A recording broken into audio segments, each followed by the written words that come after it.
This week on the podcast, looking at America's favorite pastime for a little insight on how your brand can hit a home run in social media. So if you're a business owner or responsible for your company's social media game, or you are way high up in your company's lineup, but you have absolutely no idea what your roster of employees do on your brand's social media accounts, then step right into the batter's box and listen for insight on how to crush it on social, courtesy of the boys of summer. For the Confident Communications Podcast, I am your host, Molly McPherson. Let's go learn some social media strategies and, oh yeah, let's go Red Sox.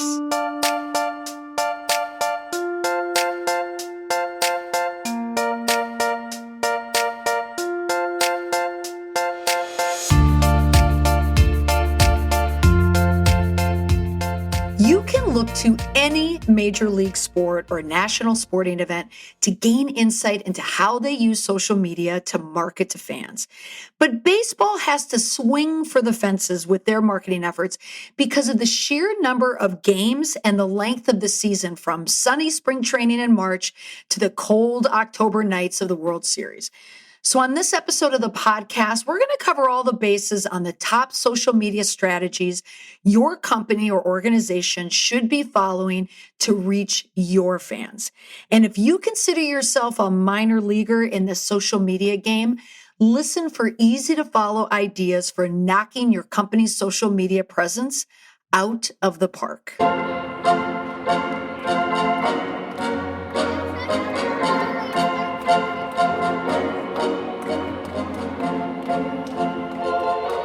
For many of you listening, you know that reaching your fans and engaging them on social media is a challenge. There are so many social networks to choose from, and when you do, you have to figure out who gets the most love and who do you abandon. Which social media network gets all your time and energy? Then you have to keep up with all the changes. For instance, every March, Facebook likes to change things up with its algorithms. That's the artificial intelligence that's behind the scenes, making it virtually impossible for the casual social media user who is just trying to build a brand or manage their business page, stay on top of things. So if this sounds like you, keep listening, because I will give you 5 quick hits for using social media and the one swing and a miss you want to watch out for. I'm covering all the bases from lessons that I've learned attending Social Media Marketing World last month. And I know, enough with the baseball metaphors. I can't help myself. I started using the bases as my metaphors for the lessons, but the euphemisms kind of got in the way there, if you know what I mean. So hits and misses it is. And if you can't tell, I'm a baseball fan, a Red Sox fan, which makes me a World Series champion kind of a fan. But you know what? They're now sitting in 4th place in the AL East at the time of this recording. So it's all a lesson in not giving up. Everyone has a challenge that they need to overcome. Now, what is your problem when it comes to social media? Do you need more followers and fans on social media? Do you just need to understand how to use it? And you know what? Baseball, Major League Baseball, is just like you. They have the same issue. How do you keep people interested in you or your event when there's so much competition? In baseball's case, how do you bring the young fans to the ballpark? Or in your case, your Facebook page, when younger people are using social media like Instagram and Snapchat, but you have no idea how to use it or any desire to use either one of those social media networks. The challenge of businesses trying to reach customers nowadays is no different than MLB trying to get a 14-year-old boy and their mother to get interested in their sport. If you don't feel relevant using technology or social media, you likely feel the same way as the head of marketing for the last place Miami Marlins. Who is even going to care? But does that mean you give up? No, because you're still in the game. So what do? How can you fix the problem? How can you up your social media game? We just need to think a little bit out of the batter's box. Hey, that's the sound of our first hit, which is following the tech trends that will help you stay relevant. If you listened to the podcast last week, you heard me talking about hashtags, especially how the sports teams and sporting events use them to gather momentum and energy online around their brand. Major League Baseball does an excellent job with their use of hashtags. The first time I took notice of this is when I was teaching a social media class a number of years ago at New England College. And just like the brands in baseball, I needed to catch the attention of a younger crowd. In this case, millennial students. And many of them were young men who were interested in social media. And it's funny, they all wanted to work for ESPN. They all wanted sports jobs. And I knew I needed to reach them and I needed to teach them where they lived. So in this case, it was about sports. I came across a video online that Major League Baseball was using as part of a promotion. Now, I knew these guys in this class, they weren't necessarily baseball fans, but they were sports fans. And I thought it would be a great example of how MLB was trying to attract their fans or bring fans back into the ballpark. So I want you to listen to a clip from that promotion. I'm not going to run the entire promotion. It's a little difficult because they use a lot of imagery in there, so it doesn't translate that well into a podcast. But listen to the language, listen to the copy that they're using. And through this, you might be able to discover why MLB found that social media just might be the answer to their shrinking fan base. Future fans are on social media, and that's where they can be found. The name of this campaign was this. More specifically, it was hashtag this. Take a listen. The game's being played better than it ever has in the history of it. Pretty good, man. Hey, run the bases. These are the good old days. They are. So did you hear some of that language? The game is being played better than ever before. If you don't come out to see these players, you're missing out. The other content was all about this idea of coming back to the ballpark. This ad and this campaign targeted the fans that they once had and were now missing. The young fans.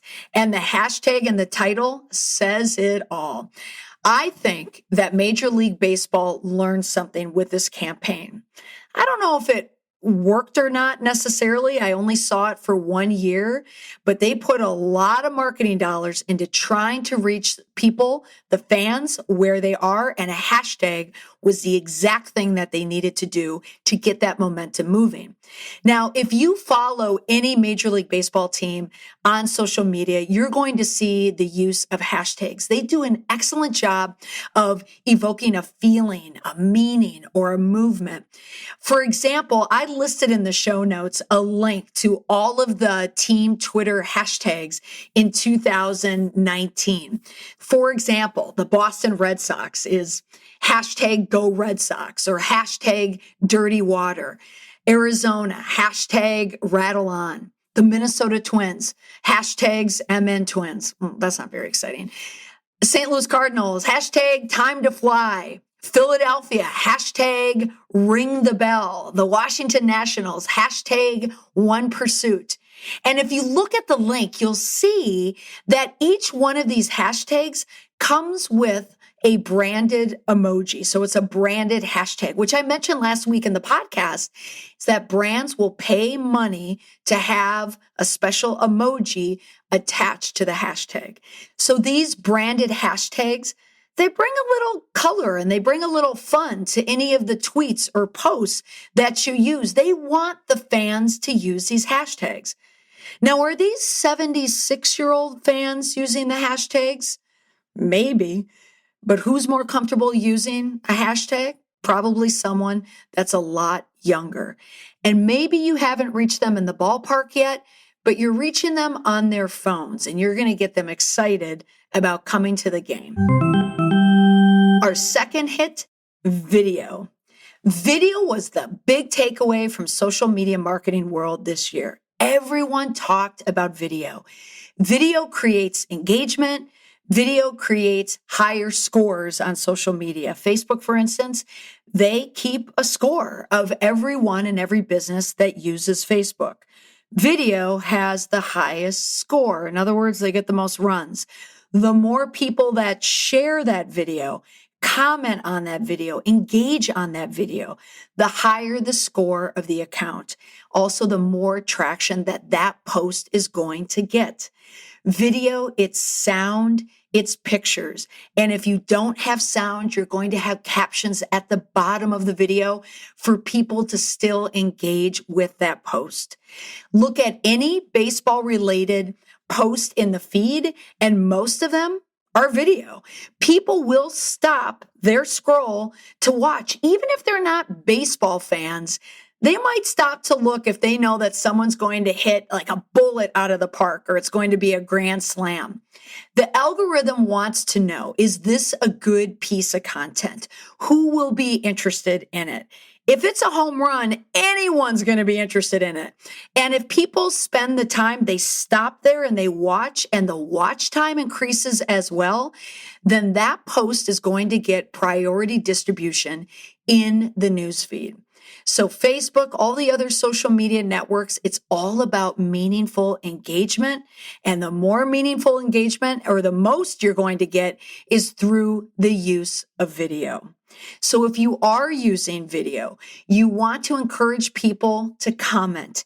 You want to encourage people to watch. Watch time is a very important metric. And if you can tag friends as well, if someone is watching and they tag so-and-so and say, watch this hit, or type watch this hit, that is going to increase the staying power of that post, and it's going to get a higher priority in the newsfeed. Now, I know what you're thinking. All right, I get it. People use video, but if I'm watching a video on Twitter and it's from a ballpark, it's going to be from a professional camera with professional editors from a professional broadcast network. I'm not a professional broadcast network. I get it. And a lot of programs get it as well. That's why there are a number of online programs and software programs for the lay person to use to be able to edit video. And I would say even in the last 6 months, I've noticed a huge change in how to edit video. I too was someone that stressed over video, and I didn't use it as much because in my brain, I thought, oh, I got to hire a videographer and an editor to do this, and it has to be this whole big production.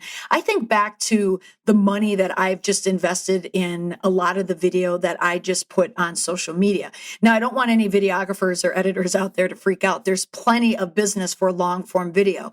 But these quick hits on social media that you can do yourself and engage with on yourself, there are programs out there that are really easy to use. Anyone can use them. A program that I found when I was at Social Media Marketing World is Wave Video. It's wave.video. I'm going to include a link in the show notes. I've just become an affiliate with them, and I started using them recently because they make video production for promotion incredibly easy. All you do is you upload a video, you can edit it within the program. You can add imagery, you can add captions, they give you templates. I'm telling you, it is super, super easy. The promotion for this podcast, I filmed using my phone and Wave Video. It's super easy. So check it out if you want to see how you can use it. Or you can give it to your staffers. If you're running a company and you know that you need to use video, send it off to your communication staff. I just did it this week. I was working with an organization and they were coming to me about an overall public relations plan and how they can kind of create more engagement on social media. And I told them about the use of video because a lot of the content now needs to come within the four walls of your building. Facebook in particular, they don't like outside organizations posting on behalf of an organization. So the more that you can do inside the ballpark, the better off you're going to be. And a program like Wave Video makes it really easy to do so. Video creates emotion. You get sucked into video. I mean, look at all those pet shelter videos or kid adoption videos that you see on Facebook. How often do you stop and watch? I know I do, and I don't even need another pet, but I'm completely sucked in. Your fans are going to get sucked in on your video as well. Our third hit, Build your ambassadors from inside and from people, not things. What does that mean? Many times, the biggest boost to your brand or your online presence comes from the people who know you or the people who work with you. Personally, it's your friends, it's your family. Professionally, it's your employees or maybe your colleagues. Now, Major League Baseball, they were frequently criticized by fans and industry observers for not doing enough to market their top stars. They would rather market the teams alone and not the stars themselves because they didn't want the baseball players to get all the promotion. And recently, they liberalized the rules around the use of licensed content by the players, meaning themselves, in an attempt to make their social media feeds more exciting and more vibrant. So the league now is allowing its players to use that material, the protected material, for their own video highlights and their own MLB produced still photos and graphics on all of their social media feeds. So it's taking the step of providing the material to the baseball players to proactively allow them to promote themselves. So Major League Baseball made the players now the ambassadors for not just their team, but for the brand of baseball. So the players have their own feeds. Instagram and Twitter are really big with all athletes. And now they share that information and they get more people and fans excited about them. Why does this matter? I have a theory. This is just the Molly thesis on sports. But maybe you're like me and you notice that a lot of the younger fans aren't quite as excited about sports as much as the 14-year-old fan from, let's say, 1963. The differences in sports, and let's look at baseball, you had the same players playing on the same team for their entire career. For example, when you think of Ted Williams, you think of the Boston Red Sox. When you hear Mickey Mantle, you immediately think of the New York Yankees. Blah, by the way. When I was young in 1987, the Minnesota Twins won the World Series in the Dome with the home run Hanky. At that time, on that team, Kirby Puckett, Kent Hrbek, Gary Gaetti, these are names I can pull out of my head because those were iconic Minnesota Twins. That's funny, even how I said that. Iconic. That sounds so Minnesotan. Anyway, the point is this, is that something that has changed a lot in sports, that it's not about the team and then the player. It's about the player who happens to be on the team. And Major League Baseball, really all of the major league sports, have figured out that the future fan is much, much different than the fan from the past. Kids do not have loyalty to that one team anymore. I mean, they do. They care about the team, but they care just as much about the player. I'm basing this thesis, of course, from my own home. My kids, they're huge Boston fans. So my daughter, she plays hockey. She loves the Bruins. My son, born in Massachusetts, diehard Red Sox fan, diehard Patriots fan, diehard Celtics fan. But he's also a Minnesota Timberwolves fan and a Minnesota Vikings fan. Why? Well, his mom's from Minnesota, as is his grandparents, his Uncle Mike, his cousins, who all love Minnesota sports. But he also loves the Thunder because of Russell Westbrook. And he loved Duke because of Zion, and says that he will follow Zion to whatever team he goes to when he gets drafted. He does not like the New York Giants. In fact, he hates the New York Giants, but he loves Saquon Barkley. And last night he was so excited to tell me that he saw a post on Instagram of Saquon going to his younger brother's basketball practice. Do you see the change, what happened there? Here's an example of a 14-year-old kid who is obsessed with sports to the point where I think he's going to grow up to be a gambler in Las Vegas. But he loves the idea of the brand, but the brand behind the person. And my son Connor is like many, many other future fans. And the major league sports, MLB, NFL, they all know this. The same applies to your business. You need to look out for those younger generations. I've mentioned this on the podcast before. I hear this objection a lot from baby boomers primarily. These younger generations, they're not loyal. They flit around. They don't care about one business. They just want what they want. They're narcissists, whatever. I've heard it all. But that's not exactly it. What they're feeling is correct. They're noticing that they do popcorn around, but it's not because they don't have loyalty. It's because they're wired to like a lot of things. And that's a good thing. We don't want to push these people away.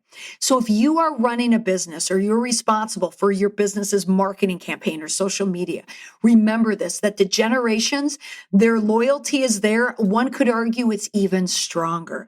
And you need to reach to them where they are and get them excited and loyal about maybe just a part of your brand. If you sell a whole array of things, maybe target one thing. Maybe if you're an organization that provides something boring and dry, maybe it's power or water, whatever. Get them excited about maybe how you do your business or the employees behind the business. Whatever it is, you don't want to reach your customer the same way you always have. You want to reach your fans where they are and with the content that they care about. Okay, our fourth hit, stories and quotable quotes. Now, everyone loves a good stories, and sporting events provide plenty of stories. Think about the traditional 3-act structure of a story. Act 1 is the setup. Act 2 is either the confrontation or the rising action. Act 3 is the resolution. And then you can wrap it all up with a great quote. There have been so many historical stories that happened in baseball. Remember when the Boston Red Sox finally won the first World Series? The Cubs, they won their first World Series.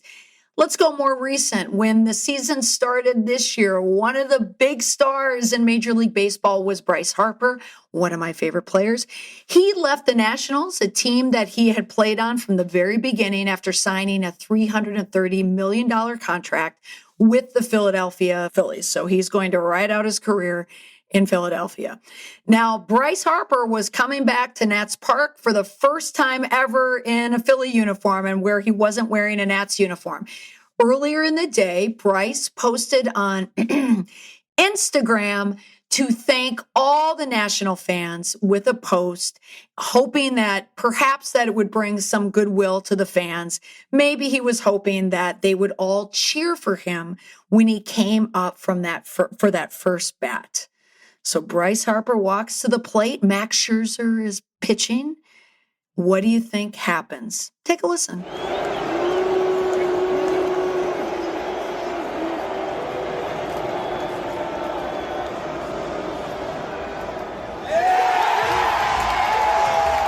Of course, everyone booed. That's the story. That's exciting. That's the confrontation. So next, after that strikeout, what does Bryce Harper, the $330 million player, do? Well, you can guess. In the air to deep right field. This one is gone. Well. Boom. So Bryce has an epic hit, and then he has an epic bat flip. And then the big story became all about the bat flip. So here's our quotable quote. The general managers of the National, Mike Rizzo, was asked about the bat flip, and he said, "You hit the ball that far, do whatever the hell you want." Now that's a great quote, and that's a great quote from a leader, but a leader who was also speaking highly about a former player that he brought up through the majors who now left to go on to the Phillies. It was a great story. So you're thinking, okay, Bryce Harper doesn't work for us. How can we create an exciting story about our business? It doesn't matter how dry your business is. If you provide a service for customers, if you provide a product for customers, if you have employees, you have a story. There are plenty of stories that you can tell. You can tell stories about your clients. You can tell great customer stories. What's changed? What transformation has happened because a customer has used your product or service? Tell a story about your employees. Make it a heartwarming story. Make it a funny story. Tell the story about the CEO or the president. Tell the story about your board members or your board of trustees. Go behind the scenes. Tell the people how the sausage is made. Also tell stories about the leaders. We want to hear stories about them as well. Just this past week of this recording of this podcast, I spoke with 3 clients who all heard me say the exact same thing.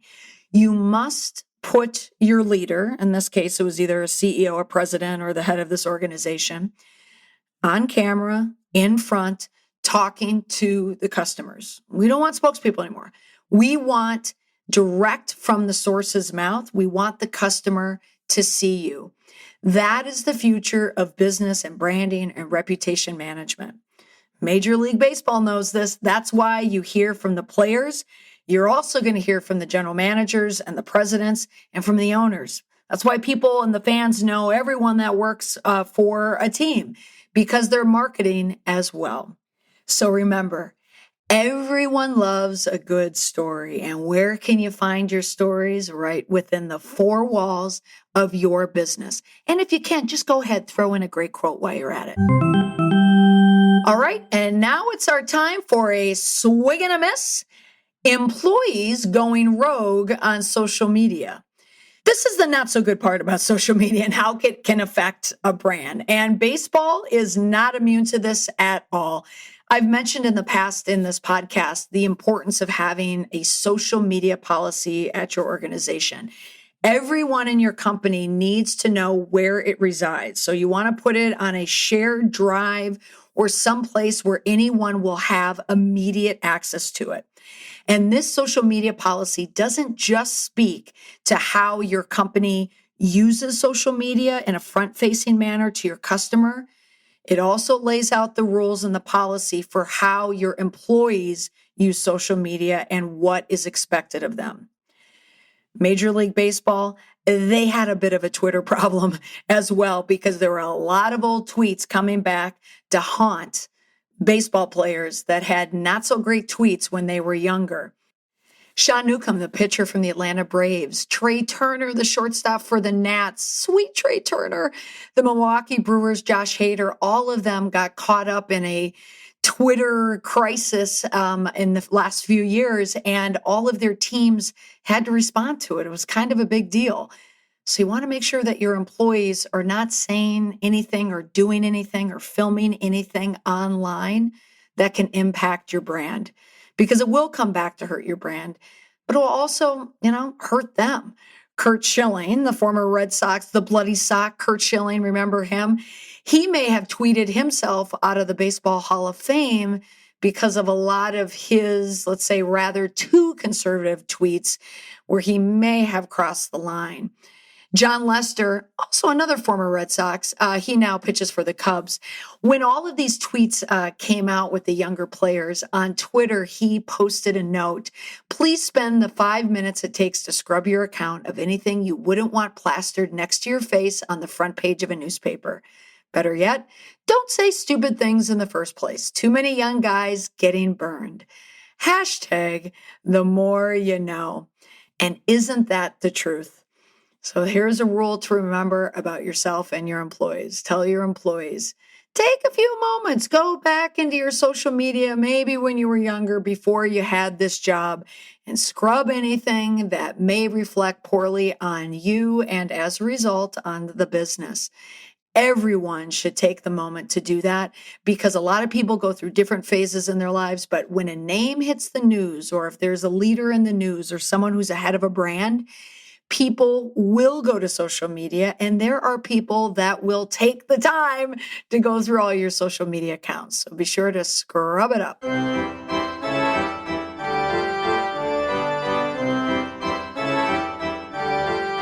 All right, so as you can tell, we are now in the 7th inning stretch. And while we're here, I want to let you know about a new program that I'll be launching soon. The Learning Lab is an online resource for leaders at the top of their business game, but struggle finding the time to learn about how to use digital, online, and social media platforms, or lack the courage to ask anyone, because you know what? I get it.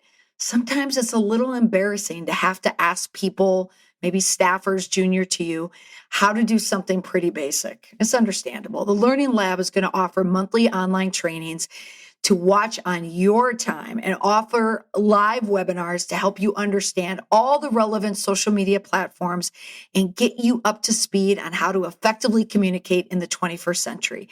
It's important for leaders or bosses, anyone who needs to keep their eye on the ball when it comes to social media, digital, technology, anything you need that can keep you in the game. These easy to follow resources will help you be heard, stay seen, maintain your relevancy. So sign up now to be one of the first to know when we go live. Go to mollymcpherson.com/learning lab.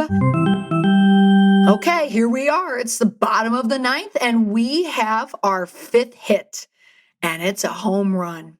It's consistency and dedication. Every single Major League Baseball team has an incredibly strong presence online. If you are not at the ballpark watching the game firsthand, you can follow the games online, streaming, or through traditional broadcast channels. But you can also follow a game by watching it on social media, inning by inning, and you can see all the commentary as well. Twitter and Instagram are great places to see the latest posts and where you are in the game.